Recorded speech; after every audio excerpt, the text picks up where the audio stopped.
Mom leaves baby alone in her room, instantly regrets it. It's no secret that kids are among the most beautiful souls in the world.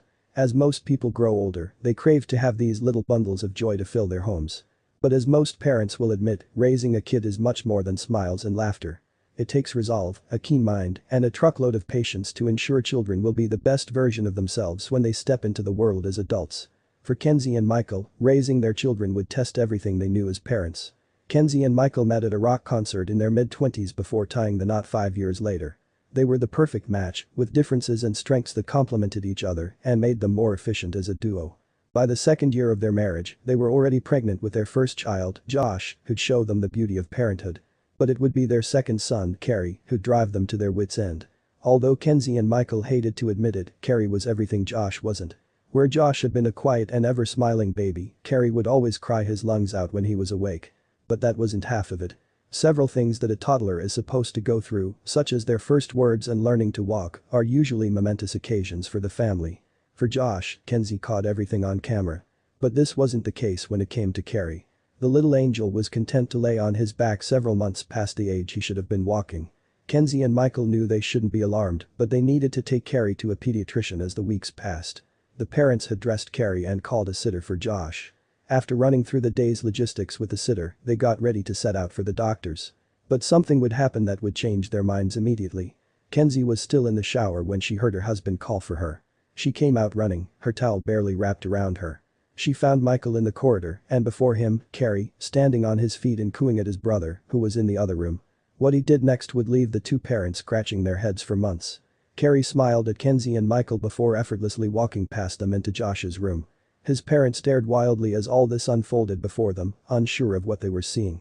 Of course, they cancelled their appointment with the pediatrician. But something would happen down the road that would send them running to the hospital. The weeks that followed were more of the same for Kenzie's family, except that Carrie could now walk. The boy wasn't even using furniture to prop himself as he moved around the house, which his big brother always did. But one day, he'd do something that would put his parents on high alert, landing everyone in their family in the hospital. It was a bright summer afternoon when the incident took place. Kenzie and Michael were away from work, enjoying the sun when they heard Josh calling for them. "I got this." Michael waved Kenzie down when she made to rise. She smiled at him and he grinned back, assuring her he could handle whatever their boys threw at him. He didn't know how wrong it was. Josh had been 10 when this happened, while Carrie was a month away from turning 2. Although he was way past 18 months, he hadn't uttered his first word yet, which kept his parents on edge. They'd considered booking an appointment with his doctor, but also thought they should give him some time. But that afternoon, they'd rushed to the pediatrician without even booking an appointment. Michael hurried off to see what Josh was calling about.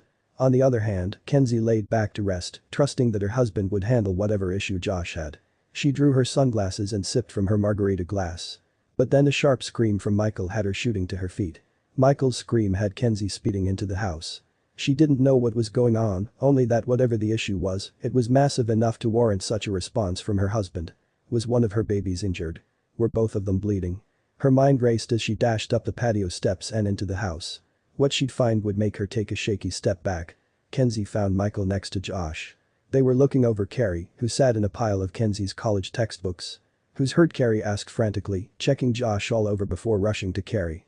"No one," Michael said with a wild grin, his eyes broadened and brows furrowed. He went down on one knee and said to Carrie, "Can you show mommy what you just showed me, bud?" "Okay, Dad," the boy said, and Kenzie's mouth fell open. "He can talk now?" she asked Michael, who shrugged disbelievingly before turning to Carrie. "Show her," he said. Carrie crossed his legs and struggled to open one of the thick books before him. He read the first sentence aloud, pronouncing words that even Kenzie had trouble articulating. But he didn't stop there. Although with a bit of straining, Carrie read the first 10 sentences of the book. He then explained what they meant in detail and even pointed at another book, saying that its title related to what he just read. Kenzie and Michael couldn't believe it. They rushed for their coats and scooped their sons up before rushing to the hospital. They needed to know what was happening to Carrie. Carrie's doctor ran some tests on the boy before revealing what his parents had thought as they drove to the hospital. There was a high chance they had a genius on their hands. Although the doctor couldn't be sure yet, as Carrie was still very young, he told Kenzie and Michael that the boy was already showing signs of being a child protege. The two parents took deep breaths as they drove back home. They knew their lives would never be the same again.